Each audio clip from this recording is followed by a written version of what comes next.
Wawasan kebangsaan dapat diartikan sebagai konsepsi cara pandang yang dilandasi akan kesadaran diri sebagai warga dari suatu negara akan diri dan lingkungannya di dalam kehidupan berbangsa dan bernegara. Tujuan wawasan ini membentang dari kesadaran diri sampai nasionalisme atau patriotisme. Nasionalisme atau patriotisme tidak sekedar identitas, melainkan juga keberpihakan yang jelas pada kepentingan bangsa di atas kepentingan pribadi. 17.000 pulau terhampar luas di seluruh Indonesia.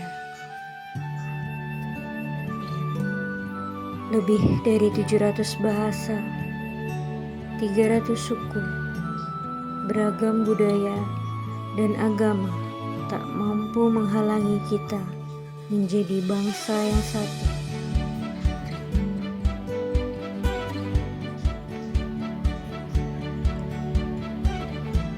Pekerjaan besar untuk mampu melihat Indonesia dari mata yang sama, bukan dari sudut pandang yang berbeda.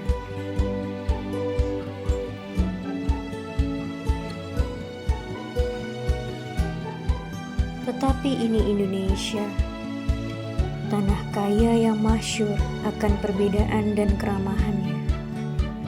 Tanah lahirnya masyarakat yang terbuka dan memiliki daya juang yang tinggi.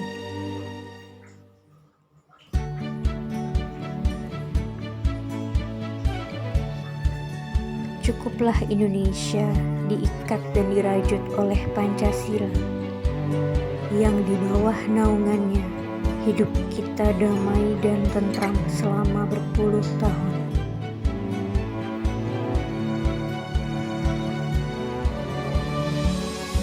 Bahasa Negara Kesatuan Republik Indonesia adalah bahasa Indonesia.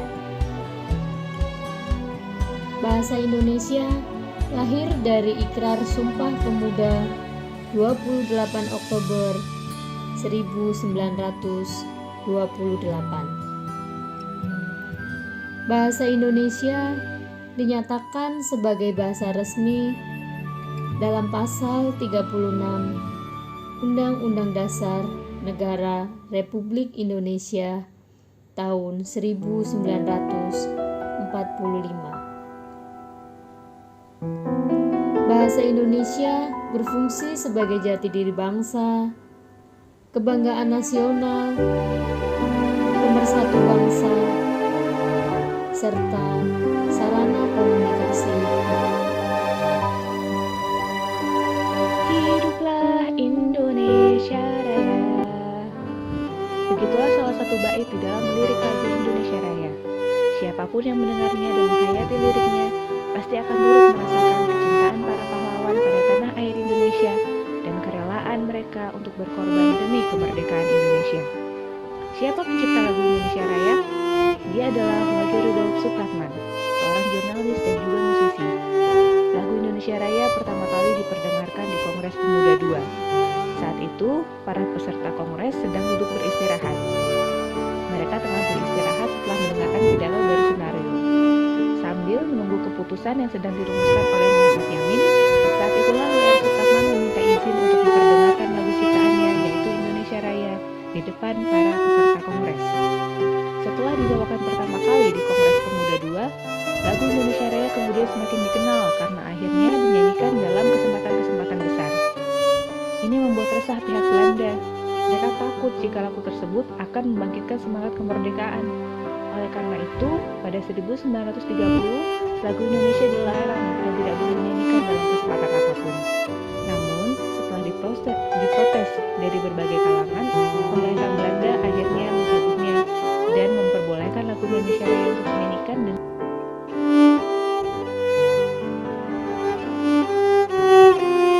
Bendera negara Indonesia yang secara singkat disebut bendera negara adalah sang merah putih.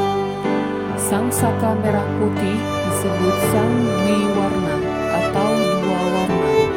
Bendera negara sang merah putih berbentuk 4 persegi panjang dengan ukuran lebar 2/3 dari panjang serta bagian atas berwarna merah dan bagian bawah berwarna putih. Yang kedua bagiannya berukuran sama. Bendera kebanggaan Indonesia ini merangkum nilai-nilai kepahlawanan, patriotisme, dan nasionalisme. Warna merah putih bendera negara diambil dari warna panji atau pataka kerajaan Majapahit yang berpusat dari Jawa Timur pada abad ke-13. Bendera merah putih dijahit oleh Ibu Fatmawati dan dikibarkan pertama kali ketika proklamasi kemerdekaan pada tanggal 17 Agustus 1945.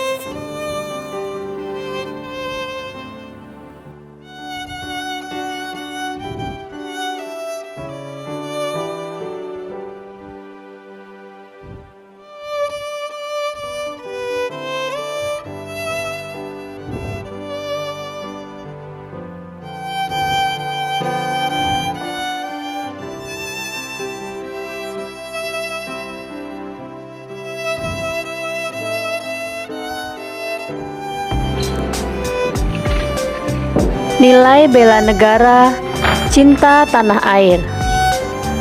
Indikator sikap dan perilaku. Yang pertama, menjaga tanah dan pekarangan serta seluruh ruang wilayah Indonesia. Yang kedua, jiwa dan raganya bangga sebagai bangsa Indonesia. Yang ketiga, jiwa patriotisme terhadap bangsa dan negaranya. Yang keempat, menjaga nama baik bangsa dan negara. Yang kelima, memberikan kontribusi pada kemajuan bangsa dan negara. Dan yang terakhir, bangga menggunakan hasil produk bangsa Indonesia. Berikut contoh indikator menjaga tanah dan pekarangan.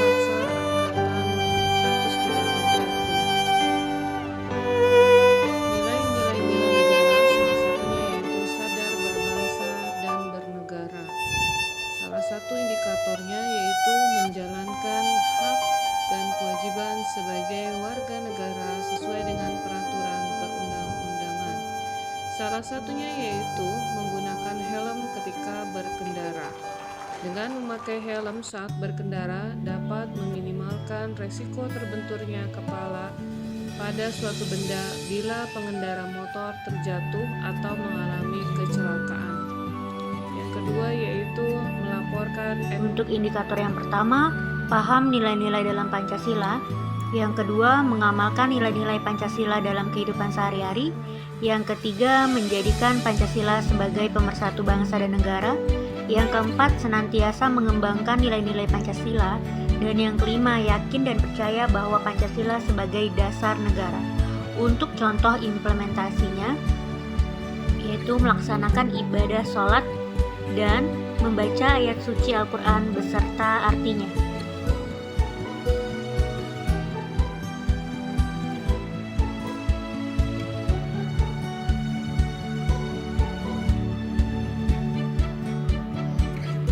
Adalah rela berkorban untuk bangsa dan negara. Indikatornya adalah 1. Bersedia mengorbankan waktu, tenaga, dan pikirannya untuk kemajuan bangsa dan negara. 2.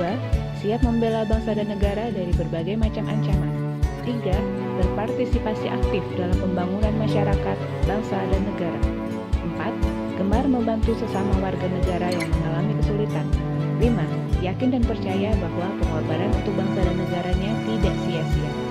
Di dalam video dicontohkan salah satu kegiatan dalam mewujudkan bela negara nomor 4, yaitu turut membantu pembangunan fasilitas umum yaitu Siskamling dan membantu tetangga yang mengalami kesulitan ketika mengecat tembok.